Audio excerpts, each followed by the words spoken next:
I need to chart a new path for pemuda UMNO.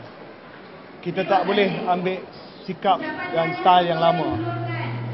I don't want the Prime Minister to be alone. Saya tak nak Perdana Menteri seorang saja membawa gagasan satu Malaysia. Then people will say, Perdana Menteri cakap satu, UMNO cakap yang lain. So I have to lead from the front. I don't know how the delegates will react or respond. It takes a while normally, but most of them have said it was a good speech, congratulated me.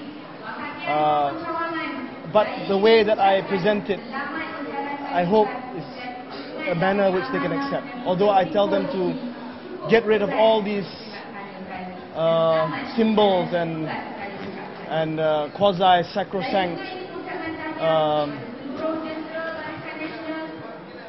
things that give them a false sense of confidence. But I also say that bangsa Melayu bukan bangsa yang tak boleh berjaya. We have a rich tradition of accomplishment, but only if we get out of this mindset, stop being under siege, stop being defensive, stop being in this siege mentality. Kita mesti keluar daripada kepompong minda tersebut. Kalau tidak, kita tidak akan melihat perubahan. Otherwise, the conductor is conducting a masterpiece, but the orchestra is playing the same old tune.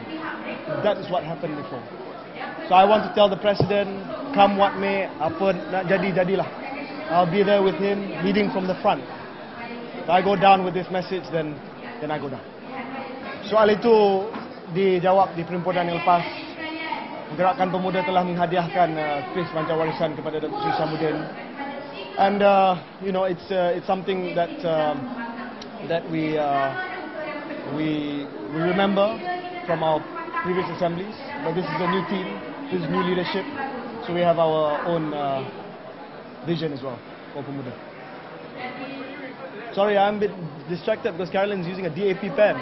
Please change your pen. This is UMNO assembly.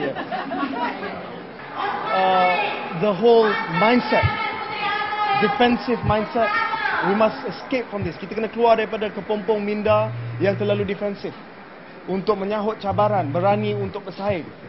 Inilah Melayu yang terbaru, yang baru.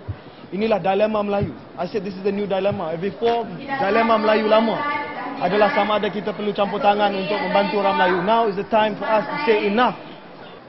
Yeah, I thought that normally Pemuda associated with you know, general political rhetoric, but this time saya nak mencadangkan beberapa langkah, because we have done a thorough study, kajian yang menyeluruh, bahawa orang muda sekarang ni ada masalah dengan cost of living, dengan terutama di kawasan bandar.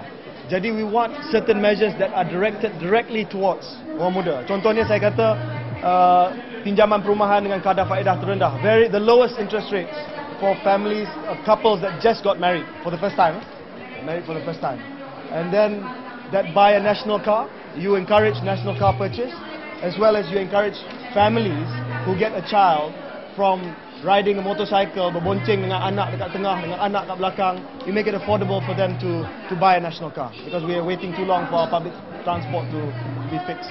Jadi saya memilih beberapa perkara. Saya merayu sangat kepada Presiden, Perdana Menteri, Menteri Kewangan, supaya perkara ini dapat dimasukkan dalam bajet akan datang. I don't know, that is the party policy as far as I'm concerned. Kita tidak ada apa-apa untuk sembunyikan di sini. You are free to come and report. So as far as I'm concerned, all media, I spoke in my speech tentang media baru, alam cyber, we must recognize them. Because otherwise, they're going to report it anyway. If we don't engage them, we're going to lose out.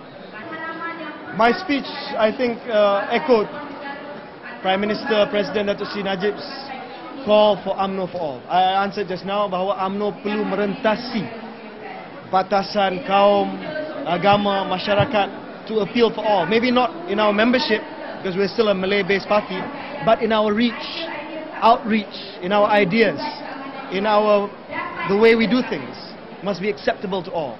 That was my speech as Ketua Pemuda. Well, you know, when I spoke about the opposition, they loved it. When I spoke about this change in Malays, I think they were taking it in. But then I had to end by telling them Don't be afraid. Jangan takut. Because we are a community that can achieve if we set our minds to it. And when I read the sajak, which was all about that, they stood up. So I take that as a good sign. That although when I went into the nitty-gritty, they were a little bit hesitant, but when I went to the end, they stood up and they were with me. Okay? Thank you very much.